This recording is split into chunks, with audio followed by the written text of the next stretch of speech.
Inside the marble-lit Capitol Civic Center in Washington, D.C., rising public icon Sasha Obama stepped into thunderous applause, hailed as a symbol of Gen Z activism and poise. But just 4 minutes later, Congresswoman Jasmine Crockett, armed with a sealed dossier and an unshakable resolve, shattered the ceremony, revealing explosive evidence of a 2022 cover-up directly implicating Sasha. What began as a night of celebration turned into a national reckoning, unraveling layer by layer under the weight of truth, guilt, and privilege. Was Sasha Obama truly a beacon of progress, or the polished product of elite protection pushed too far? Stay with us. This is a story worth every second of your time. Inside the vaulted marble hall of the Capitol Civic Center, banners bearing the logo of Voices Forward fluttered under harsh white lights.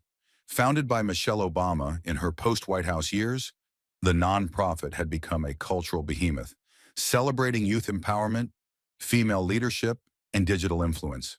But tonight, the air buzzed with a different charge.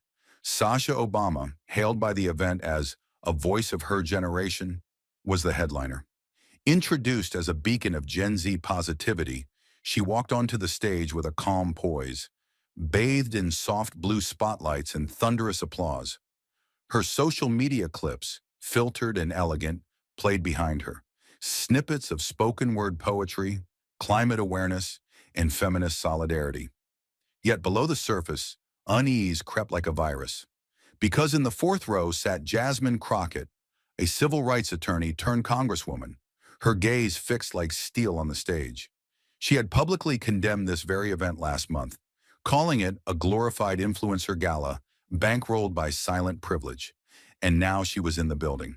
The press called it a powerful reunion of two Black female leaders. But Jasmine knew better. She didn't come for photo ops or sound bites.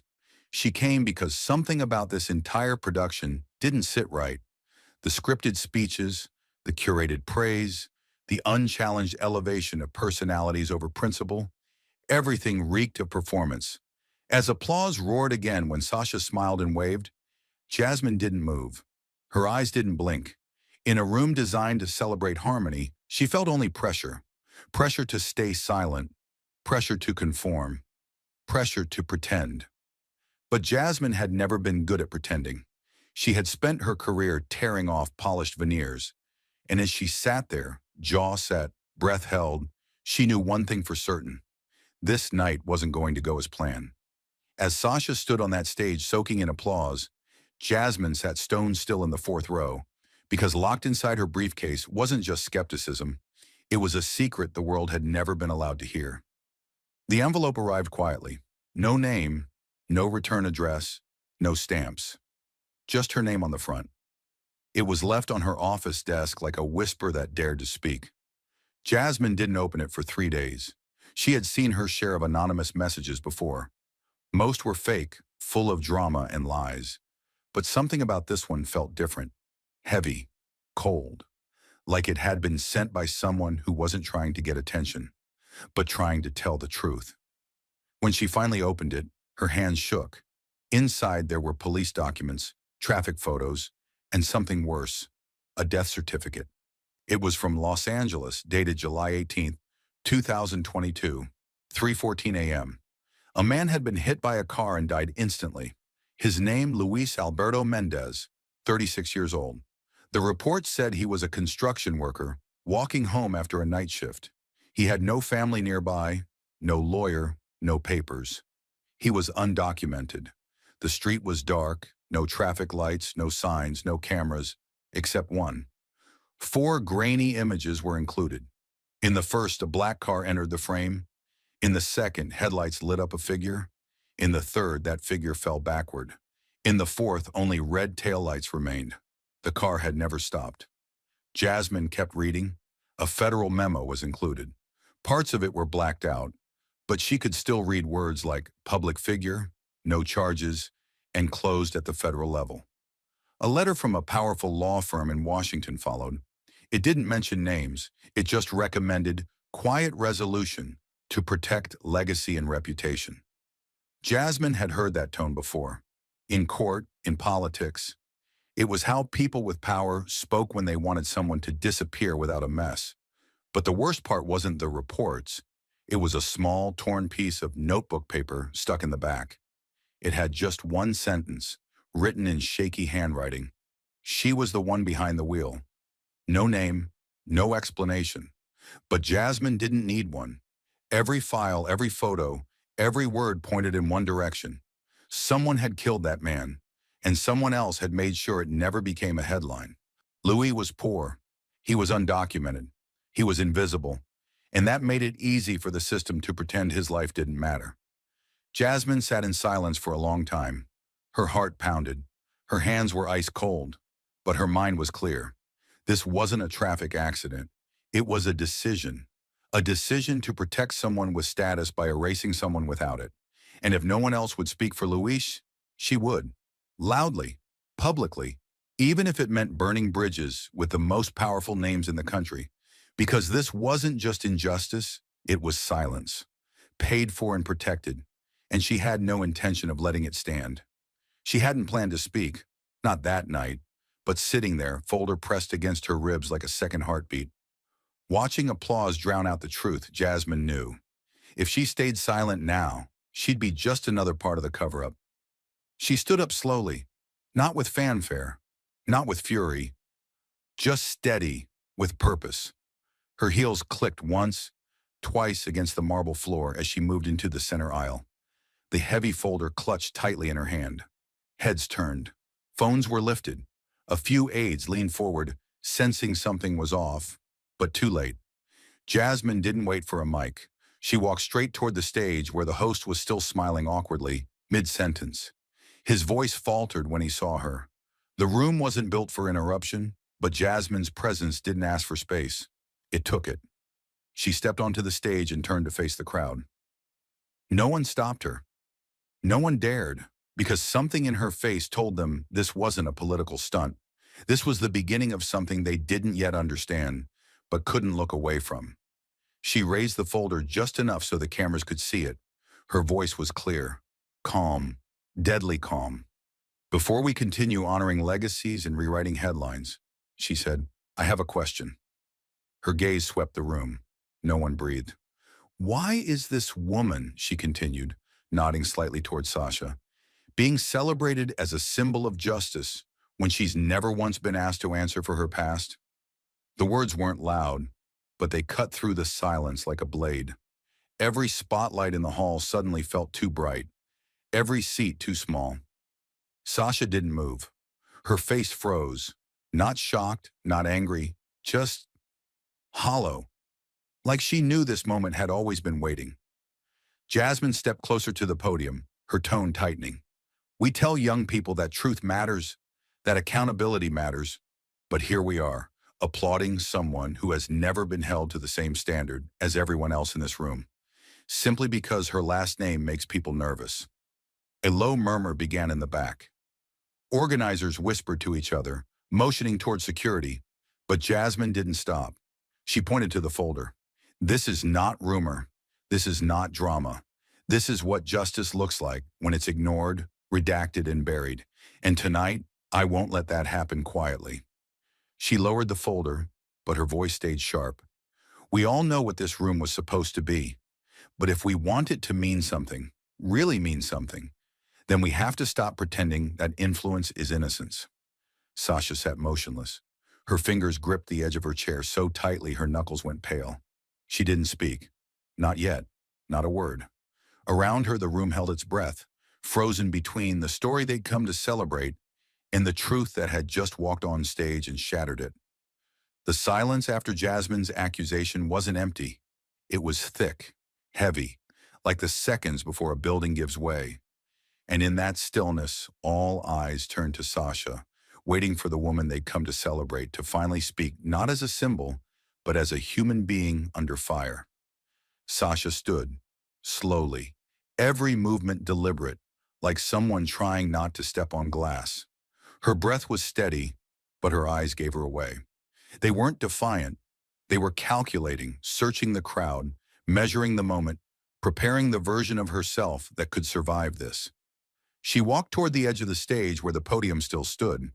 where Jasmine had planted her folder like a declaration of war. Sasha didn't touch it. She stood beside it, keeping her hands locked together in front of her. No microphone was needed. The room was quiet enough to hear the soft click of her heels when she shifted weight. "I want to respond," she began. Her voice was calm, measured, but behind every syllable was a strain, like someone holding up a mask made of glass, hoping it wouldn't crack. "I've stayed quiet for a reason. I've spent years being followed, photographed, assumed. I've had things said about me that were half true, twisted, or entirely made up. But I didn't come here to argue with anyone." She turned slightly to face Jasmine, not with aggression, but with controlled civility. "What happened on July 18th, 2022 was tragic. But I wasn't driving. I was a passenger in the vehicle that night. The driver left the scene, yes, but I didn't." There it was, the line, the boundary, the carefully measured truth. Legal enough to sound right, vague enough to leave room for doubt. She let it settle into the room.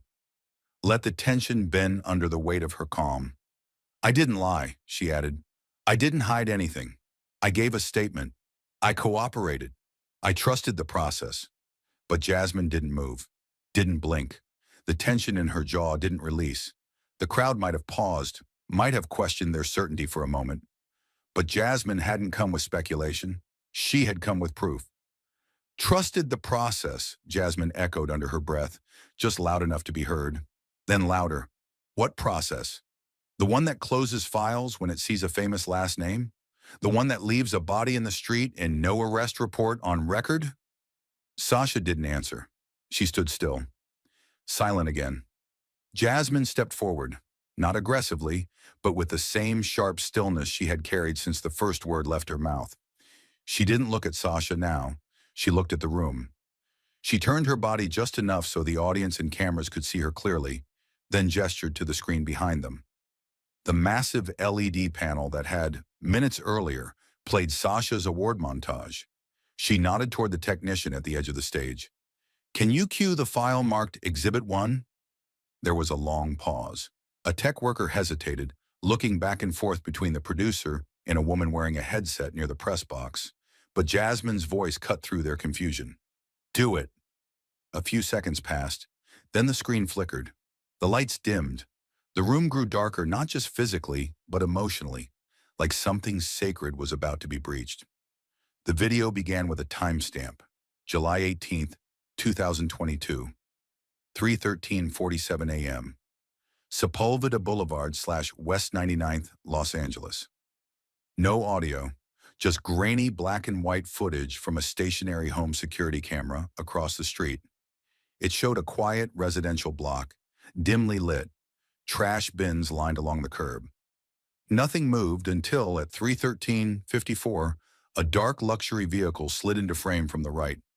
It slowed at the corner, then coasted to a stop by the curb. A long 7 seconds passed. Then the driver's side door opened. A figure stepped out, female, tall, wearing a jacket over a tank top. One hand adjusting her hair, the other resting briefly on the roof of the car. The frame zoomed slightly. It was her, Sasha Obama. Not the passenger side, not the back seat, the driver's side. She paused in the middle of the frame, glancing around quickly, then turned her head away from the camera and walked toward the sidewalk, out of frame. No one else exited the car. The timestamp ran on for 20 more seconds. Then the screen froze. Sasha's image, crystal clear in that final still, hung above them like a ghost. No one in the room moved. No one had to, because there was nothing left to say. Jasmine turned this time to face Sasha directly. Her voice was quiet, but each word dropped like stone. "You weren't in the passenger seat. You stepped out of the driver's side, alone. You looked around. You left before police arrived. That's not an opinion. That's not politics. That's video. That's fact." Sasha didn't speak. Her eyes were wide, her mouth just slightly open. Not in panic, but in that hollow numbness that comes right before panic hits. Jasmine didn't push further. She didn't need to. The room was doing the work now, processing, recalibrating, reevaluating every word Sasha had spoken just moments earlier. A murmur rose from the press section. Whispers turned into typing, typing into headlines.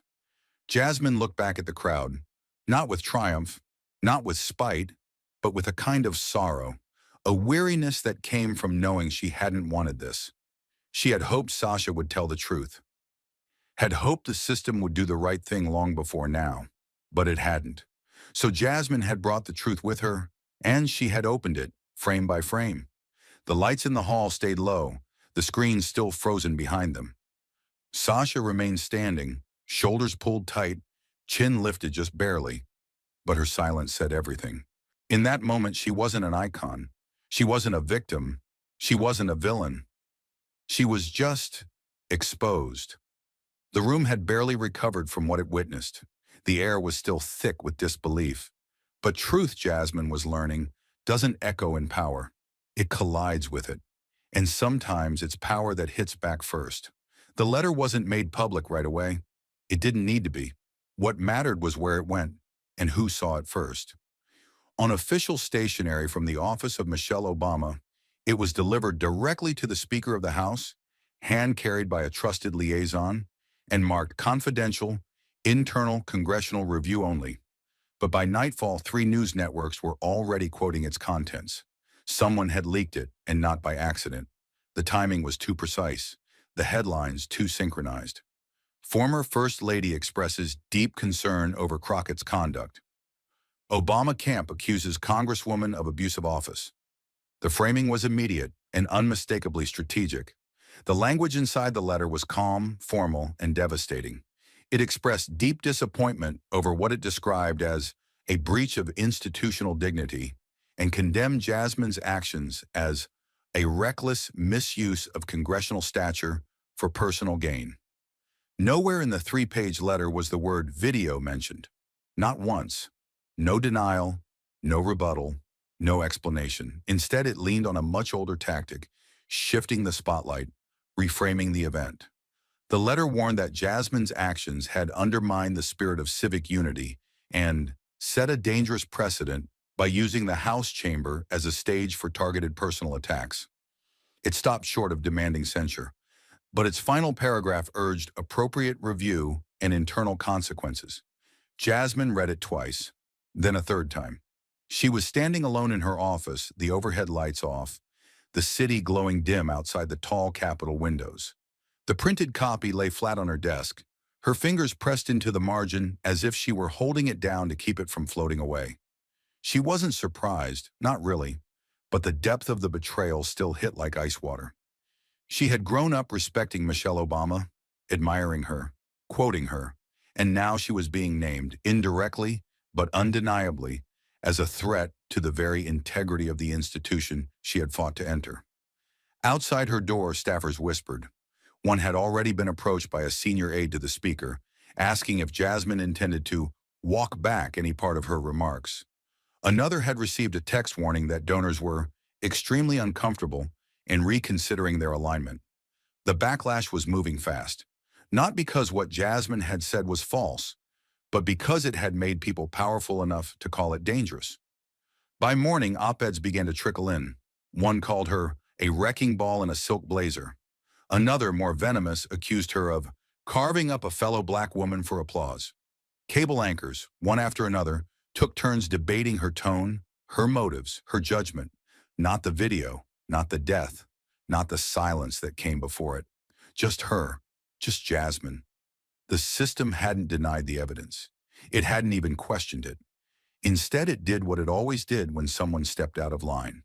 It turned her into the problem.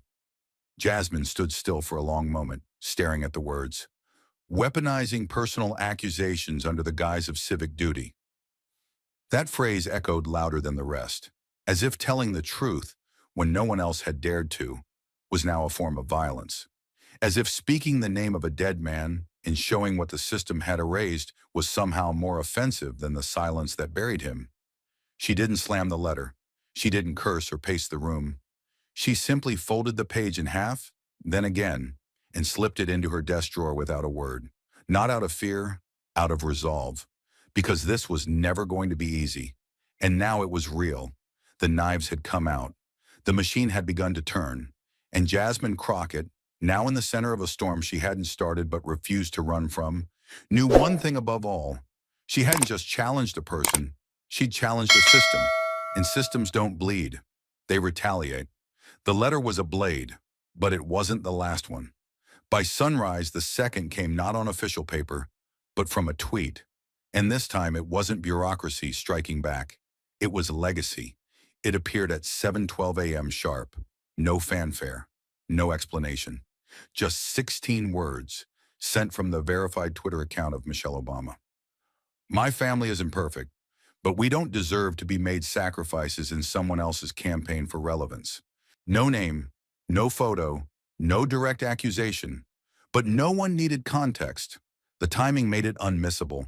The subtext made it unmistakable. And within minutes, those 16 words were everywhere. Looped on cable news banners, plastered across editorial pages, embedded in side-by-side image comparisons of Sasha's face in Jasmine's firelit speech. The media didn't ask what it meant. They asked what it should mean, and in that ambiguity, the weapon landed. Some called it grace under fire. Others called it an attack wrapped in elegance. Either way, it worked. The shift began almost immediately. Overnight, the story had been about the footage, the facts, the silence broken. Now the conversation turned. The question wasn't whether Sasha had lied, but whether Jasmine had gone too far in saying so. Across social media, the political trenches deepened. Progressive communities fractured visibly. One side hailed Jasmine as a woman brave enough to speak when silence had become complicity, calling her the voice accountability had been waiting for. But the backlash from her own side hit hardest. Critics, some with decades of activism behind them, accused her of pulling down another black woman to climb higher. Phrases like respectability warfare, black-on-black betrayal, and careerist feminism began to fill timelines and op-ed pages. Old allies grew cautious. Some went silent. Others spoke, but with caveats. On conservative networks, the narrative turned venomous. Jasmine was labeled an opportunist, a media vulture, even a cultural assassin targeting black icons for clout. Talk radio questioned her motives. Podcasts dissected her body language. Photos of her holding the manila folder were recirculated with captions like, "Ambition looks like this." And worst of all were the memes, edited clips that stripped her words of meaning and pumped them full of malice, spread not just by critics, but by those who once praised her. And still, the video remained untouched. No denial, no clarification, not a single word from Sasha or her team about what had been shown. Instead, it was Jasmine who became the subject. Not her evidence, not her intent, just her. Inside her office, Jasmine read Michelle's tweet 4 times, then once more. She didn't respond, not because she had nothing to say, but because she knew whatever she said next would not be heard as truth, only as strategy. Her staff stood quiet, not out of fear, but because they could feel it too. The tide had turned, and it hadn't turned because she was wrong. It had turned because she had touched something people didn't want disturbed. A colleague she respected, someone who had marched beside her, fundraised with her, called her sister on the house floor, texted that morning, "You should have handled it privately. We protect each other, even when they mess up." Jasmine didn't answer. She didn't need to. That text said everything. Not about justice, but about how far people would go to preserve the illusion of it. She stood at the window, watching the Capitol lawn slowly brighten with the rising sun, and felt the weight pressing harder now. Not from guilt, but from the realization that she wasn't just fighting corruption, she was fighting comfort. And comfort had more defenders than truth ever would. In that moment, the tweet wasn't just a message, it was a mirror. And what it reflected was this: the price of truth wasn't just backlash, it was isolation.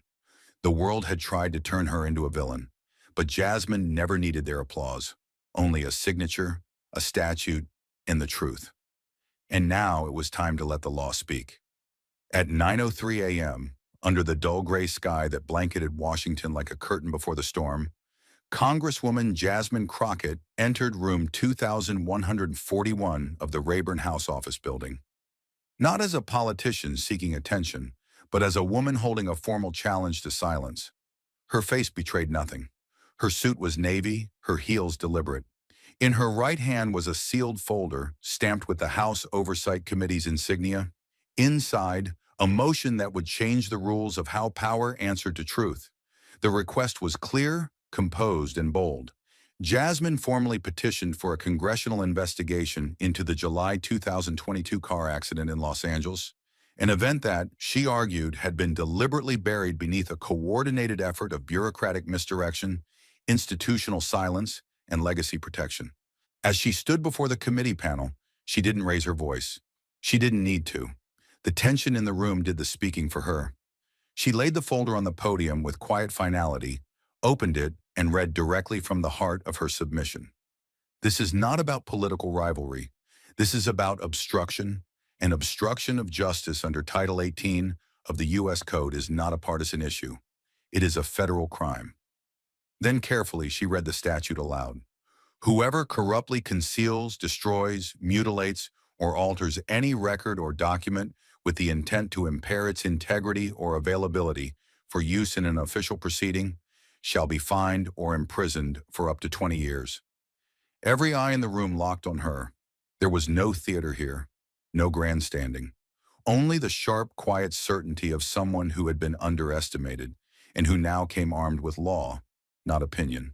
Her motion named specific offices, dates, and internal actions taken in the days following the crash. It pointed to the sudden closure of LAPD's open case file. It highlighted redacted memos from the Federal Motor Carrier Safety Administration. And most controversially, it raised the possibility that top-level figures, former public officials connected to the executive branch, may have either directly or indirectly influenced the suppression of material evidence. The room didn't explode. It didn't have to. A single breath seemed to hang in the air. She continued, "This is not speculation. This is not vengeance. This is an invitation. No, a demand for the process we claim to believe in to be tested. Because if we let silence protect the powerful, we tell every voiceless victim in this country that justice is something they are too invisible to deserve." A beat passed, then another. Then she said it. "If this body is to remain credible in the eyes of the people, then we must be willing to investigate not just those we oppose, but those we once admired." The implication hit like a gavel before any vote had even taken place. A former president of the United States could now be called to testify. Not for something he did, but for what he may have helped hide. For the machinery he may have allowed to run untouched while truth bled beneath it. By noon, the Speaker's office released a statement. They had reviewed the motion. The supporting evidence was substantial. A preliminary emergency hearing would be scheduled within the week. No names were confirmed, but the headline wrote itself: Congresswoman Crockett forces emergency hearing over alleged federal obstruction in 2022 fatal crash. Outside, the building was already surrounded by cameras. Inside, Jasmine remained in her office, surrounded by silence. Not triumphant, not shaken, just steady. She had moved the system.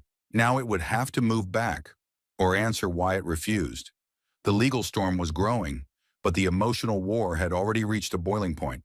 And when Sasha's voice finally surfaced, it didn't come through a press release or lawyer's statement. It came as a cry, unfiltered and devastating. The leak didn't arrive with fireworks. No press conference, no insider expose. Just a quiet drop at 2:36 a.m. An audio file, anonymously uploaded to a journalist's private channel, marked with one word: recording. At first, few believed it was real. The voice was too raw, too fragile, too unlike the public image so many had seen. But within hours, forensic analysts confirmed its authenticity. By dawn, it had been played over 100,000 times, and by noon, it was headline news. The clip was just under 90 seconds. It opened mid-breath, Sasha's voice trembling. "I didn't mean to kill anyone," she said, her words cracking as if spoken through clenched teeth. "I didn't know what to do. I just panicked." Then came the line that would be burned into every broadcast that day. "They won't care what happened. They'll just hate me because I'm Sasha Obama." There was no yelling, no screaming, just quiet crying. controlled, contained, almost like she had tried not to let herself fall apart, but failed halfway through. In the background, a second voice, presumably her mother's, could be heard murmuring something soft, unintelligible, like someone trying to comfort a drowning person from the shore. The recording cut off with a long pause. No dramatic ending, just silence. But it said more than any defense ever could. The country cracked wide open again. Some saw it as the first real glimpse of the unbearable weight Sasha had carried in silence. Commentators described the recording as a rare, unguarded moment from a woman born into impossible expectations. A few argued that it proved she wasn't cold or calculating, that she was young, scared, and suffocating under a last name too heavy for anyone to carry alone. Sympathy surged. Supporters posted stories of public shame, misjudged moments, second chances. But just as many didn't accept the tears as redemption. To others, it was a manipulation, a perfectly timed leak designed to tilt public emotion and reframe guilt as pain. On conservative outlets, pundits accused Sasha of hiding behind her family's name while playing the victim. Some voices on the left were just as sharp. "No one is saying she wanted someone to die," one activist wrote, "but someone did, and she walked away while he bled on the sidewalk. That's not trauma. That's privilege." A single tweet, retweeted over 300,000 times, summed up the rage. "You don't get to cry about being hated when someone else never got the chance to be heard. Luis is dead. Sasha is trending." The contrast was brutal. Luis Alberto Mendez, the man killed that night, had no microphone, no recordings, no soft voice on tape. He had a name on a redacted report and a grieving family the country still hadn't seen. In the face of that silence, Sasha's voice, however human, however shaken, felt to many like a luxury. Inside Capitol Hill, the impact was immediate. Some lawmakers who had previously wavered in support of the investigation now called for a pause, citing emotional volatility and unfair media pressure. Others doubled down, saying the recording made the investigation more necessary than ever. "This isn't about whether she cried," Jasmine Crockett told a small circle of press later that afternoon. "This is about whether someone died and the system looked away." Jasmine didn't attack Sasha for crying. She didn't even mention the clip publicly. But those close to her said she listened to it in her office alone, just once, then closed the browser window, folded her hands, and said simply, "It's not supposed to feel easy," because the truth never did, and neither did justice. The country had heard Sasha cry behind closed doors, but now for the first time, she would have to speak in public, with the lights on, the cameras live, and the one woman who refused to let the truth die sitting 6 feet across from her. The studio was built for spectacle, but the air inside felt like a courtroom, tight, electric, breathless. CNN had branded it "The Reckoning, a National Conversation." The set was stripped of distraction, no scrolling news feed, no flashing graphics, just two chairs on opposite sides of a round table, harsh downlighting, and a single camera tracking both faces. Jasmine Crockett sat on the left, back straight, hands clasped. Sasha Obama sat on the right, shoulders lower, eyes darker than the public had ever seen them. There was no moderator, no crowd, just two microphones and 20 million people watching from across the country. For the first 3 minutes, neither of them spoke. Then Jasmine broke the silence. "This isn't easy, for either of us. But I didn't come here to make this comfortable. I came here to make it count." Her voice was even, but the edge was unmistakable. Sasha looked down, then back up. She opened her mouth once, stopped, then tried again. "I lied," she said. Her voice was barely above a whisper, but it cut like a blade in a silent room. "I drove the car that night." The words landed like a physical blow. Audible gasps from the control room leaked faintly into the audio feed. Sasha blinked twice, breathing through it. "I was driving, he stepped out. I didn't see him. I panicked, and I ran." Her jaw clenched. Her next words came like confession and defense all at once. "My lawyer told me to say I wasn't. He told me the video would never come out, that I should protect the family name, that admitting it would destroy everything." She paused. Her eyes flicked to the camera. Then to Jasmine. I believed him. Jasmine didn't nod, didn't flinch. She sat still, absorbing the weight of what had just been said, but her eyes remained locked, not on Sasha, but straight through the camera lens. Then she leaned forward. They told me I was a political opportunist, she said. They said I was tearing down a legacy, breaking a sisterhood, trying to destroy a family. But the person I think about every single time I speak isn't sitting at this table. Her voice cracked, not from weakness, but from something deeper, memory, purpose. The person I think about is dead, hid in silence, buried in silence, and forgotten in silence. A pause. The room felt smaller, the lights harsher. I didn't come here to watch someone cry, Jasmine said quietly. I came here to ask why someone like Luis Mendez could die without a headline, without a face, without a single person standing up, while the person who left him there gets a national stage to explain why she ran. Sasha didn't respond immediately. Her hands trembled slightly, knotted in her lap. She inhaled once, hard. I didn't mean to hurt anyone, she said, voice breaking. I didn't think I was running from a person. I thought I was running from the storm I knew would follow. You were never the one in the storm, Jasmine replied. You were the one the storm was built to protect. For a full 30 seconds, neither of them spoke. The silence felt heavier than any exchange of words. Outside, millions of viewers sat frozen, some devastated, some enraged, all witnessing something rawer than any press conference or hearing could deliver. In the background, CNN's control director gestured to cut to commercial, but the executive producer shook his head. Not yet. Sasha looked up again. So what happens now? Jasmine answered without hesitation. That depends on whether we let this moment be the end of a story or the beginning of an actual reckoning. And in that moment, with every spotlight burning hot and the full weight of two Americas colliding on one stage, neither of them blinked. The chamber was packed. A rare, full quorum on the House floor. The gallery above brimmed with journalists, lobbyists, and restless staffers, all waiting. Not for a speech, not for debate, but for a number. The vote. It had taken weeks of closed-door wrangling, hours of bitter committee clashes, and days of public outcry that refused to be silenced. The motion on the table was unprecedented. To formally open a special investigation into alleged federal obstruction surrounding the 2022 crash that killed Luis Alberto Mendez, and to determine whether political influence had suppressed accountability. The motion did not name Sasha Obama directly, but everyone in the room knew what it meant. This was no longer a political talking point. This was legal fire drawn in ink and statute. When the roll call began, the room froze. One by one, names rang out over the speakers, some crisp, others trembling, all recorded into history. Yes. No. Yes. No. On screens lining the back wall, tallies formed in real time, red and green dots ticking upward like a national pulse under pressure. At 2:18, the room tilted.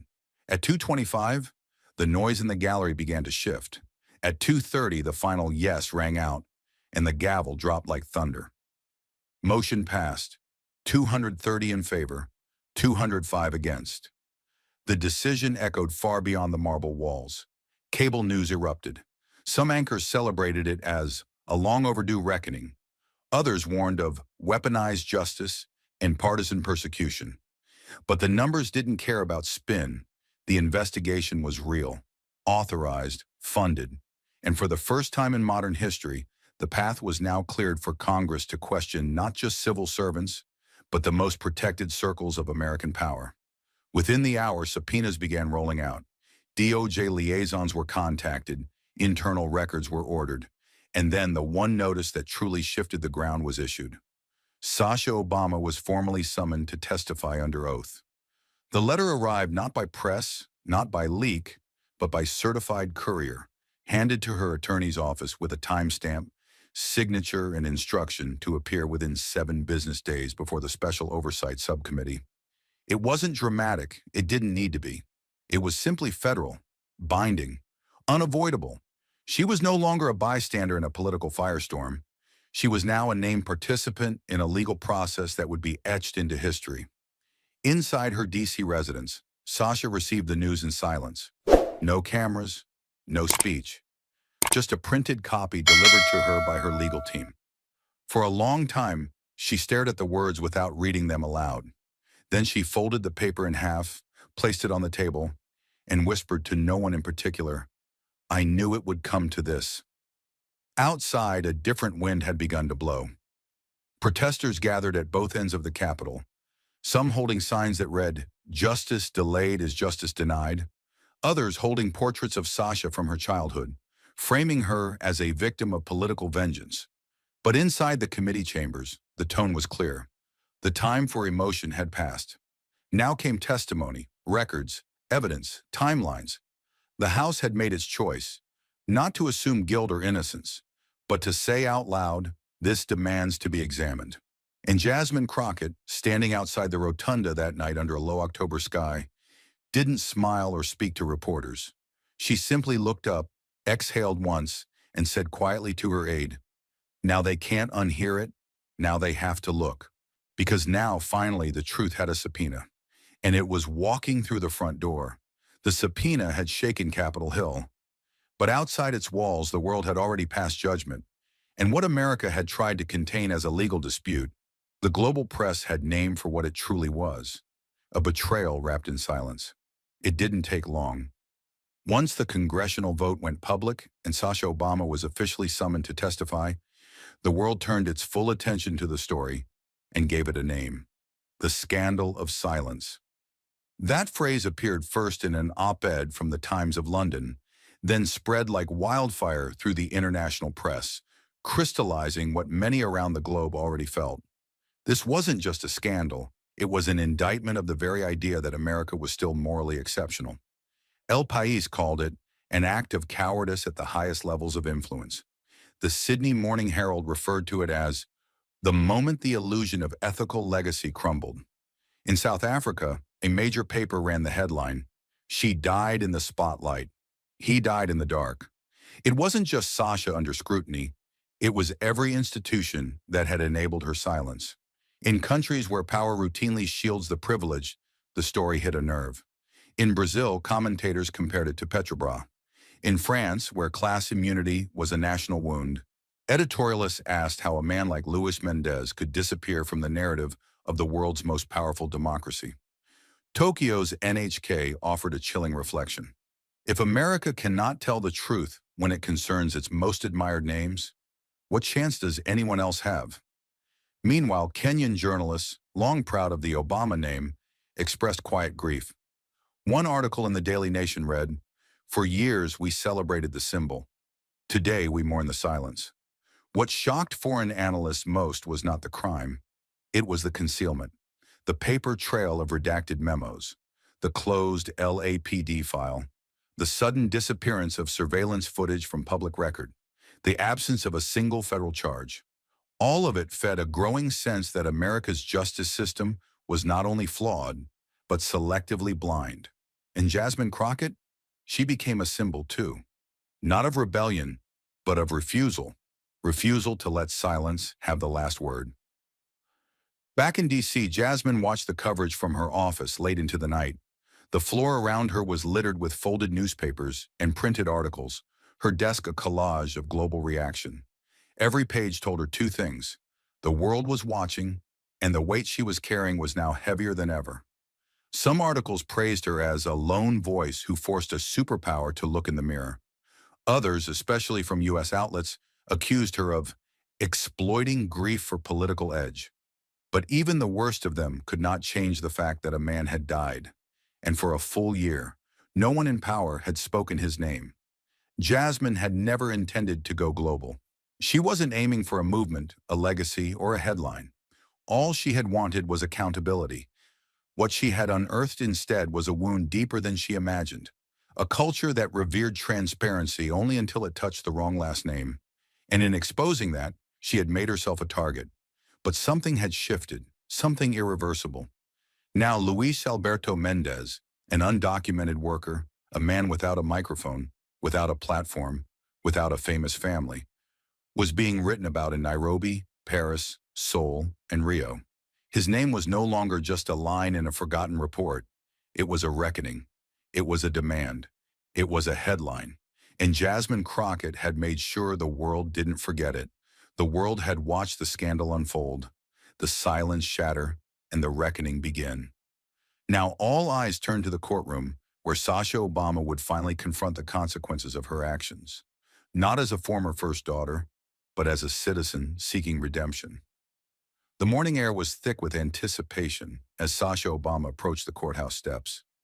Dressed in a simple navy suit, devoid of any entourage or legal counsel, she exuded a solemn determination. The gathered crowd, a mix of journalists, activists, and curious onlookers, fell into a hushed silence, their cameras capturing every step of her solitary walk. Inside the courtroom, the atmosphere was equally tense. Spectators filled the benches, their gazes fixed on the young woman who had become the center of a national controversy. As Sasha took the stand, the room held its collective breath. She began her statement with a steady voice, acknowledging her role in the tragic accident that claimed the life of Luis Alberto Mendez. She admitted to driving the vehicle that night and to the subsequent decision to remain silent, influenced by legal advice and fear of public backlash. Her words were measured, devoid of excuses, and laced with genuine remorse. "I cannot change the past," she said, her voice wavering slightly, "but I can take responsibility for my actions and the pain they've caused." She then announced her decision to accept the court's judgment without contest, including any penalties deemed appropriate. Furthermore, she pledged to cover all expenses related to Mendez's funeral and to establish a fund supporting his family's future needs. The judge, moved by Sasha's candor and willingness to accept responsibility, sentenced her to a suspended sentence with probation, emphasizing the importance of accountability and the hope for healing. As Sasha exited the courtroom, the crowd outside remained silent, a collective acknowledgement of a chapter closing, not with vindication, but with a step toward restitution. The courtroom had borne witness to confession and consequence. But as the doors opened to the world outside, the true measure of justice lay not in the sentence delivered, but in the truths acknowledged and the paths chosen thereafter. Under the gray expanse of a solemn sky, the courthouse steps became a stage for a nation grappling with its conscience. Jasmine Crockett stood before a throng of reporters, her posture unwavering, eyes reflecting the weight of the journey that had led to this moment. The murmurs of the crowd hushed as she raised the microphone, her voice cutting through the tension with clarity and conviction. "Justice is not vengeance," she declared. "It's the restoration of truth, even when that truth is uncomfortable." Her words resonated beyond the immediate audience, echoing through the airwaves into homes and hearts across the country. This was not a victory lap. It was a solemn affirmation of accountability and the enduring pursuit of equity. Inside the building, Sasha Obama emerged, her expression a tapestry of remorse and resolve. She paused at the threshold, the weight of public scrutiny pressing upon her, yet she met it with a composed demeanor. No words were exchanged between the two women as their paths converged momentarily, but their shared glance spoke volumes, a silent acknowledgement of the painful journey they had navigated from opposing sides. They descended the steps in tandem, not as allies but as individuals bound by a shared commitment to truth. The cameras captured this poignant tableau, a visual testament to the complex interplay of justice, responsibility, and the human capacity for growth. The nation watched, breath held, as these two figures, once emblematic of division, demonstrated that confrontation, when rooted in integrity, can be a catalyst for collective introspection. Their departure from the courthouse did not signify closure, but rather the commencement of a broader dialogue on privilege, accountability, and the imperative of confronting uncomfortable truths. In that shared moment of solemnity, the country glimpsed the possibility of transformation, born not from consensus, but from the courageous act of facing the truth head-on. As the courthouse steps faded behind them and the headlines began their relentless churn, something deeper stirred beneath the noise. It wasn't just about the accident anymore. It wasn't just about Sasha or Jasmine.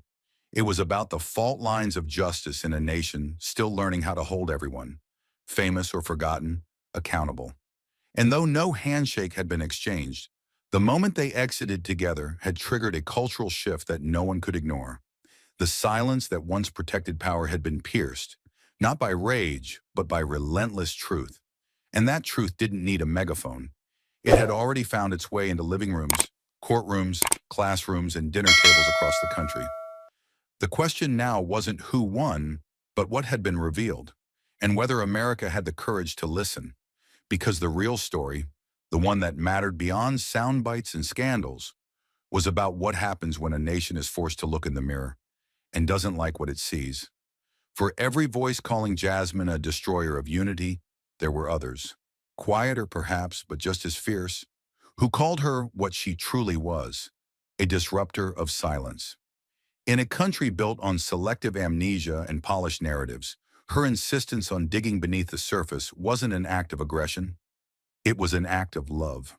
Love for the Constitution, love for the voiceless, love for justice that doesn't come with a PR team. And that kind of love, it's the most dangerous force in America because it doesn't flinch. The tragedy that started this chain of events wasn't only that a life had been lost, it was that the system had quietly deemed that life expendable. A man had died, no headlines, no candlelight vigils, no calls for reform. Why? Because his name wasn't trending, because his documents weren't in order, because his family didn't have a platform. That, Jasmine knew, was the real injustice. Not that the system made mistakes, but that it only acknowledged them when someone powerful forced it to. And in doing so, the system exposed itself, not as broken, but as carefully engineered to protect those already protected. But this story wasn't just about pain, it was about purpose forged in fire. Sasha, once shielded by every institution imaginable, had finally stepped into the light. Not with lawyers, not with spin, but with a confession. That act alone did not erase what had happened, but it did something more important. It reminded the country that accountability is possible, even for those born into untouchability. And Jasmine, she reminded the nation that speaking truth to power isn't about spectacle, it's about survival. Her fight wasn't just to challenge Sasha, it was to challenge the lie that justice must always serve the comfortable. In every hallway of power, people now whispered her name differently. No longer a rising voice to be tamed, Jasmine Crockett had become a symbol of what happens when silence is no longer an option. Her words, "Justice is not revenge, it is restoration," were now being printed on posters, projected onto buildings, and repeated in classrooms. But what made those words land wasn't their poetry. It was the pain behind them, the years of being ignored, the nights she lost sleep over evidence no one wanted, the threats, the isolation, the calculated smears. And yet, she stood. Some say America learned that even its most cherished names are not above truth. Others say it learned that real courage is standing alone until others find their voice. But what Jasmine wanted it to learn was this: justice without discomfort is just decoration, and accountability without sacrifice is just theater. You cannot mourn a dead man in secret and call it justice. You cannot forgive what you refuse to face, and you cannot build unity on a foundation of silence and shadows. So here was the lesson, raw and unfiltered. Truth is inconvenient, but it is not optional. When we let legacy outweigh legality, we betray the very principles we claim to defend. When we elevate reputation above restitution, we crush those already broken. And when we silence the ones asking hard questions, we are not protecting peace, we are protecting power. Jasmine Crockett didn't come to make friends. She came to make change. And if change makes you uncomfortable, that's the point. In a country addicted to closure, this wasn't a happy ending, but it was an honest one. And perhaps that's what America needs most right now. Not another apology behind closed doors, but a reckoning in the daylight. Not a perfect resolution, but an unflinching confrontation with the truth. That is where healing begins, not with polished speeches or viral clips, but with the courage to say, we failed, but we will not hide.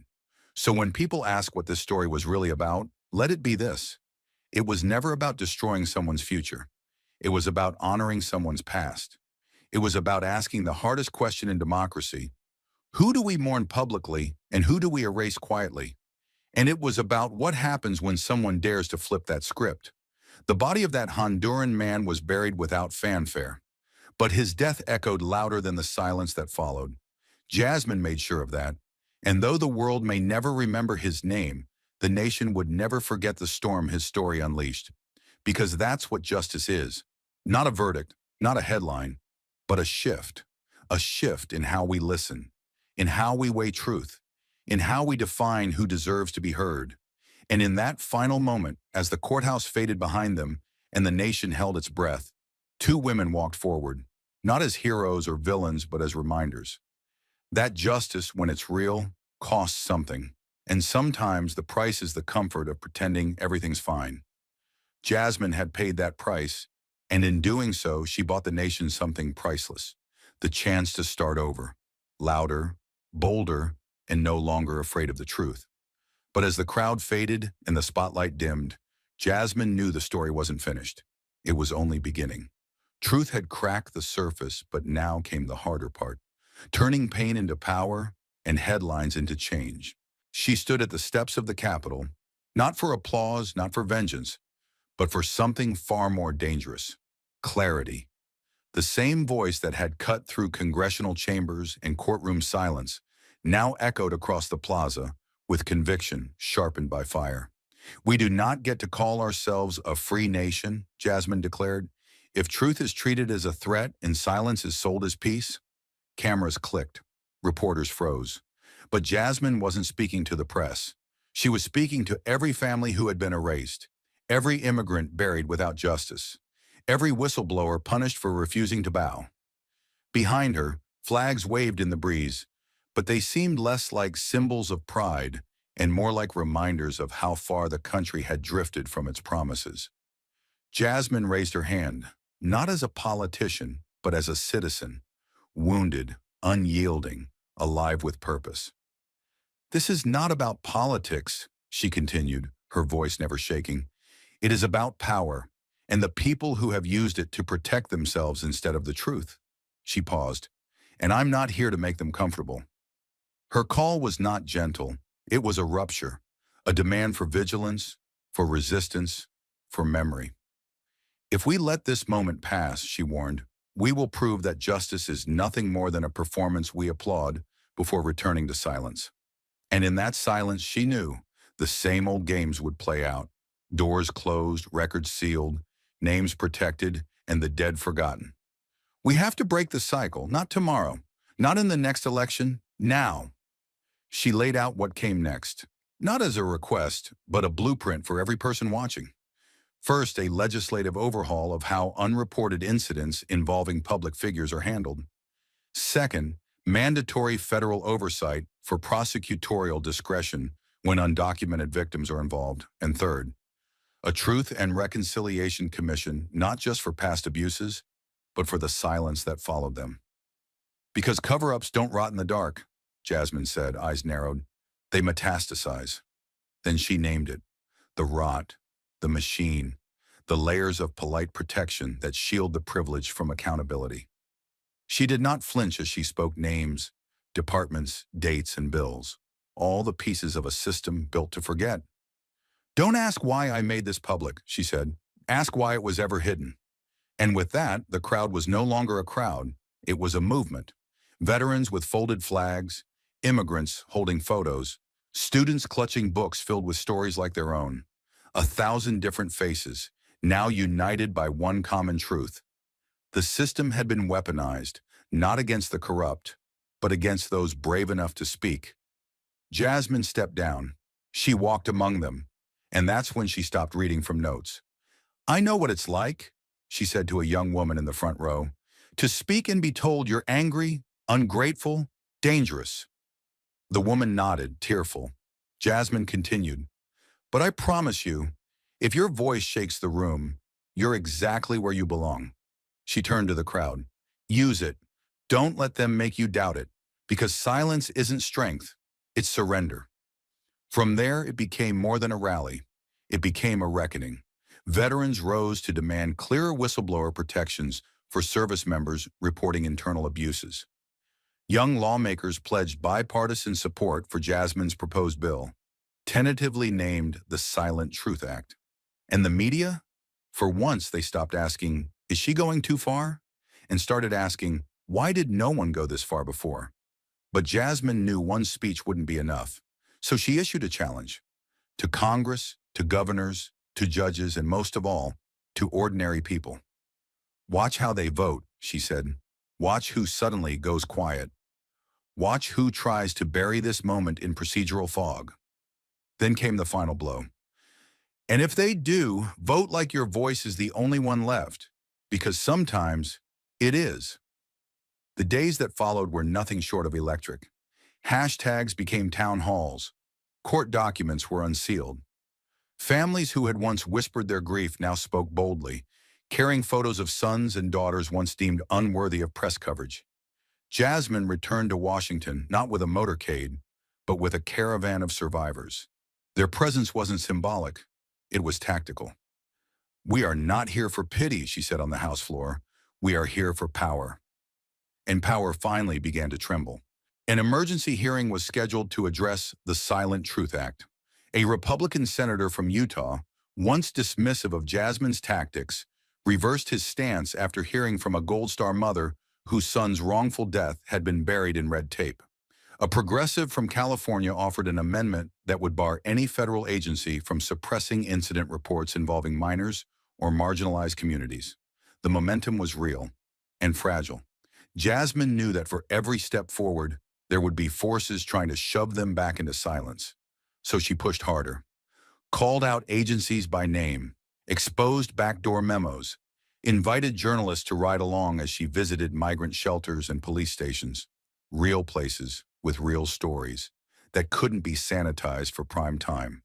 "If you're comfortable," she told them, "you're not close enough to the truth." And in that truth, a new call began to rise, not from her, but from the people. Protest signs now read, "Silence is complicity." Murals appeared in cities across the country, not of Jasmine alone, but of nameless figures drawn in shadow, reminding the public of those who still lack justice. Teachers rewrote curriculums. Faith leaders gave sermons on institutional accountability. Even a few talk show hosts, once dismissive, opened their programs by quoting her final courtroom words, "Justice is not revenge, it is restoration." Still, the attacks came. Smears, editorials, threats. "She's dividing the country," they said. "She's weaponizing grief." Jasmine answered only once. I'm uncovering the weapons that have always been there. I'm just not pretending they're flowers." She didn't expect everyone to agree. She expected them to listen, and once they listened, to act. "Start where you are," she told college students. "If you're in law, demand transparency. If you're in media, stop shrinking the story. If you're in politics, choose courage over comfort. And to those not in power, you don't need a podium, you need persistence. They built this system hoping you'd give up. Don't." And that's where her call still echoes. In courtrooms being reformed, in legislative sessions now forced to debate the uncomfortable, in homes once silent now telling truths at dinner tables, in the trembling hands of a father reading a new policy written in memory of a son he lost. This was not the end of a scandal. It was the beginning of a country remembering what truth sounds like, and the beginning of millions learning that when justice whispers, sometimes all it takes is one person willing to scream. Thank you for watching until this moment and for standing with us on this journey for justice. Your support means everything. Like, subscribe, and turn on notifications so you never miss what's next. And we'd love to hear your thoughts. Leave a comment below and let us know what moved you most in this story. Together, our voices make a difference.